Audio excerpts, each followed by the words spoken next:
Pagi para viewer, ya hari ini kita mengunjungi sentra produksi pabrik tahu atau sentra industri tahu yang biasa dikirim di kawasan Jawa Tengah ya. Gimana keseruannya kita lihat saja, dan jangan lupa salam sehat, salam anjlok.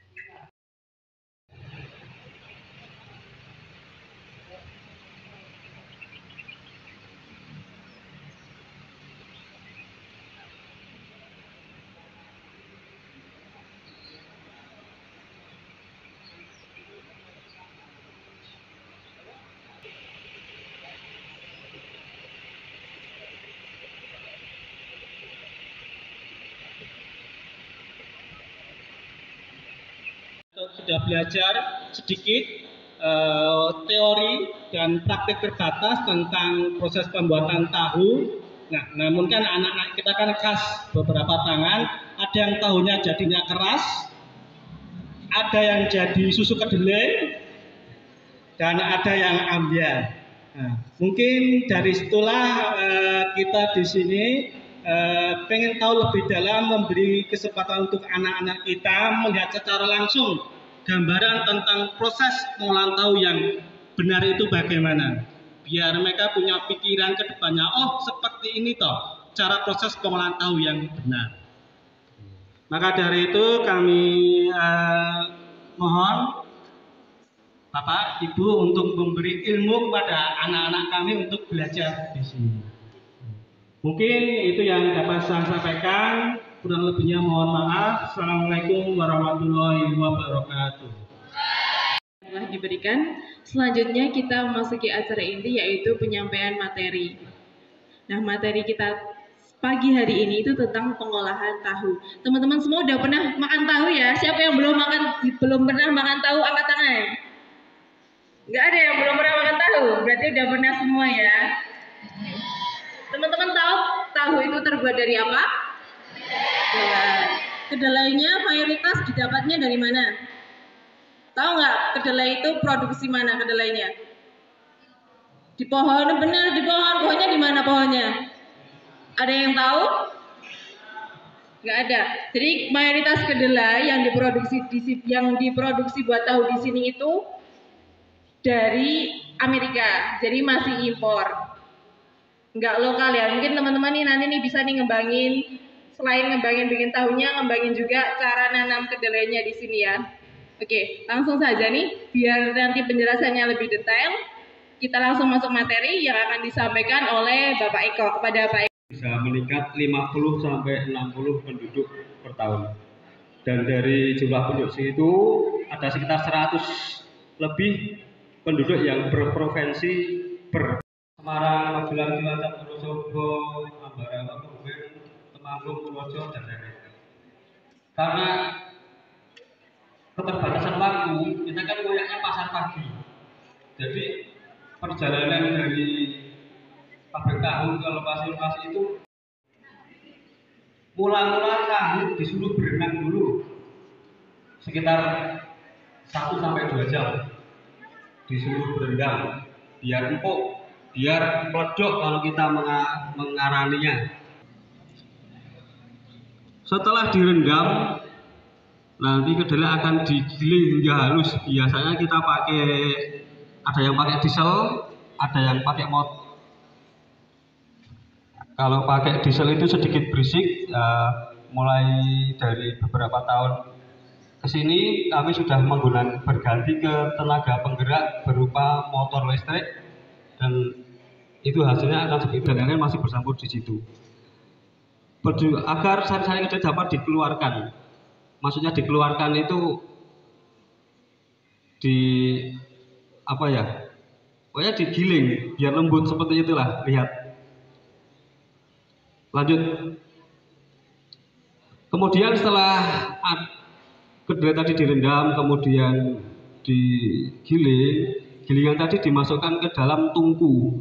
Kalau tungkunya kita sementara masih seperti itu, kita masih ada tungku tradisional, tapi yang sudah tadi nanti di lokasi ada yang sudah pakai uap lah, sudah pakai teknologi modern sudah ada.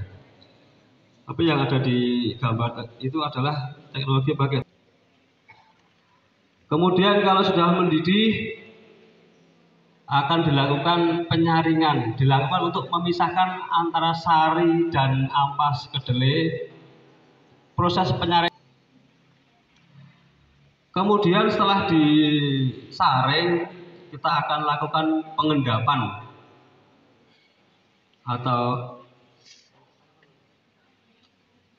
pengendapan itu tadi setelah tadi menggumpal dilakukan sedikit tahu mengendap dan sedikit menggumpal, segera dilakukan proses pencetakan karena kalau tidak segera diproses dalam keadaan hangat nanti dia akan segera mengeras. Kalau sudah mengeras sudah tidak bisa dicetak ulang.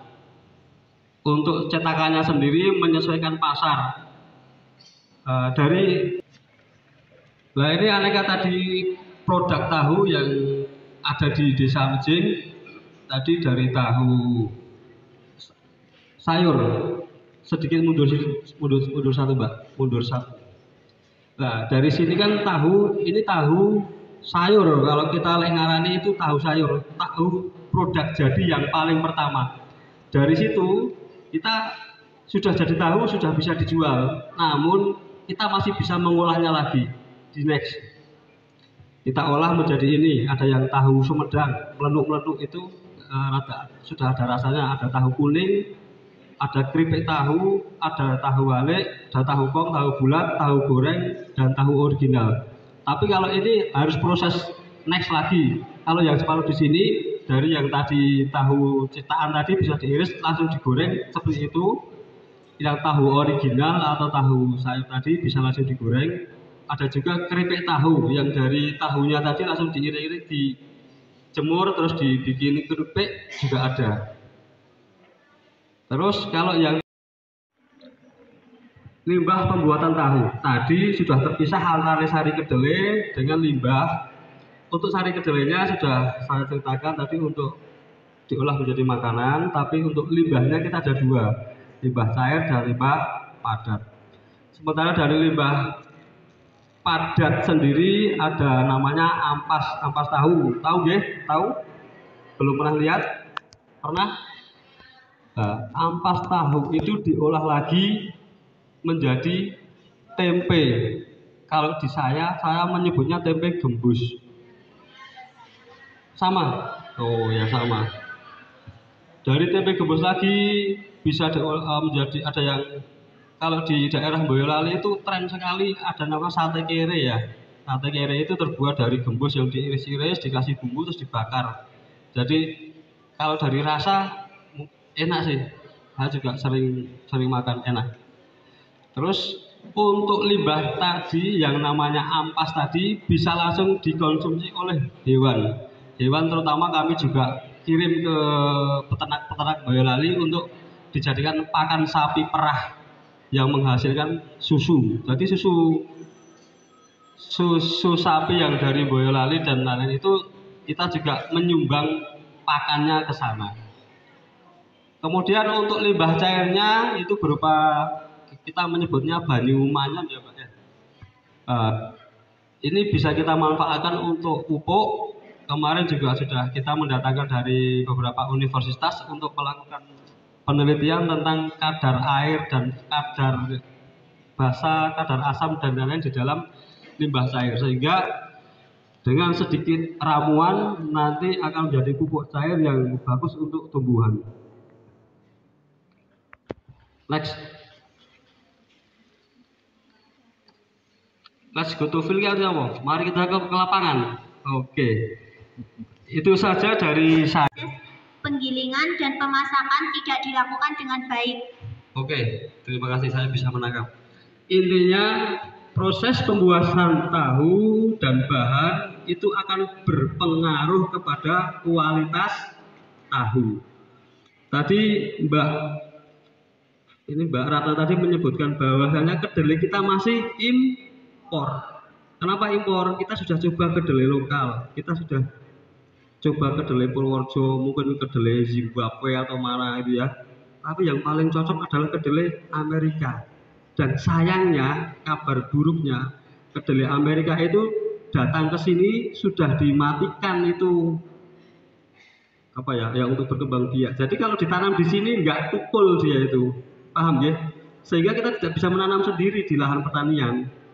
Kalau seandainya kita impor kedelai dari Amerika, terus kita bisa menanam sendiri dengan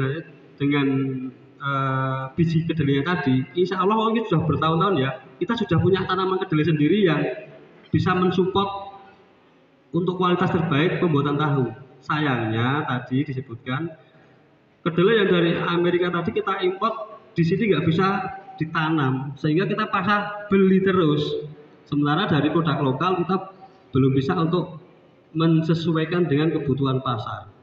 Tadi terkait dengan kualitas juga, kalau alat-alat saya 10 APHPC izin bertanya, apakah ada hama pengganggu di pabrik produksi tersebut? Kalau ada, bagaimana penanganan yang efektif agar terhindar dari pencemaran biologis yang dapat menurunkan kualitas pangan? Terima kasih.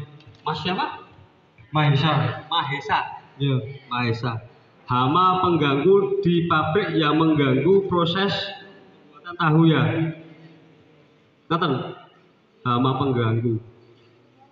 Mungkin tikus ya. Sama kalau proses biologis, rata-rata kalau kita itu kan gini mas, nanti kalau pokoknya nanti setelah di lokasi jadi bisa tanya ulang dengan apa yang sudah saya sampaikan. Kok tidak sesuai dengan ada di lapangan, silakan tanyakan ke pendamping-pendamping. Hama kalau kita berbicara di tanaman, kalau kedelai hama biasanya walang dan lain-lain. Tapi kalau sudah di tingkat produksi di lapangan atau di pabrik, hama itu paling tikus, coro, sama apa kalau lalat mungkin 1 ke 2.